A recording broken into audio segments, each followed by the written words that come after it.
امام حسین کی شہادت کے بعد فوج یزید نے رسول اللہ کی بیٹیوں کو قید کر دیا اور امام حسین اور ان کے ساتھیوں کو بے گور و کفن زمین کربلا پہ چھوڑ کے کوفہ و شام کی طرف روانہ ہو گئے۔ تو یوں رسول اللہ کا نواسا زمین کرب و بلا پہ بے گور و کفن پڑا رہا۔ اتنے میں ایک کبوتر آسمان سے اڑتا ہوا جب زمین کربلا سے گزرا تو وہ رسول اللہ کی مہک کو محسوس کرنے لگا اور دیکھا کہ امام حسین علیہ السلام کا جسم زمین کرب و بلا پہ بکھرا ہوا ہے، تو وہ چیختا ہوا آسمان میں پرواز کرتا رہا اور دوسرے پرندوں سے کہنے لگا کہ قیامت آ گئی، بی بی فاطمہ زہرا کے بیٹے کو قتل کر دیا گیا اور رسول اللہ کے خاندان کا خون زمین کرب و بلا پہ بکھرا ہوا ہے۔ تو یوں کبوتر کرب و بلا میں آ کر مقتل گاہ میں پھرنے لگے اور امام حسین علیہ السلام کے غم میں رونے لگے اور امام حسین کے خون کو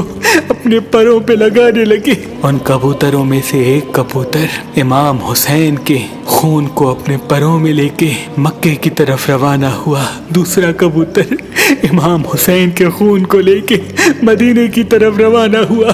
تیسرا کبوتر نجف کی طرف روانہ ہوا۔ تاریخ نے لکھا مدینے سے باہر سیام نام کا ایک یہودی رہتا تھا جس کی بیٹی کو کوڑ کا مرض تھا اور وہ نابینا تھی، اور یہ مرض کسی دوسرے کو نہ لگے اس لیے وہ روز ایک باغ میں اپنی بیٹی کو بند کر کے چلا جاتا تھا اور صبح آ کے اپنی بیٹی سے ملتا تھا۔ بس جیسے ہی اپنی بیٹی کو باغ میں چھوڑ کے واپس جائے اس کی بیٹی ایک درخت کے نیچے آ کے بیٹھ گئی اور اس درخت کے اوپر وہ کبوتر بیٹھا تھا جو امام حسین کا خون لے کے مدینے کی طرف آ رہا تھا۔ بس رات کو اس کبوتر کے پروں سے امام حسین کے خون کی ایک بوند اس نابینا کی ایک آنکھ میں گری، دوسری بوند دوسری آنکھ میں گری اور کچھ بوندیں اس کے چہرے پہ لگی۔ اللہ پاک کے فضل و کرم سے وہ نابینا دیکھنے لگی اور اس کا مرض اللہ نے امام حسین کے صدقے ختم کر دیا۔ بس جیسے ہی صبح اس کا بابا آئے تو وہ باغ میں ادھر ادھر دیکھے، پوچھنے لگے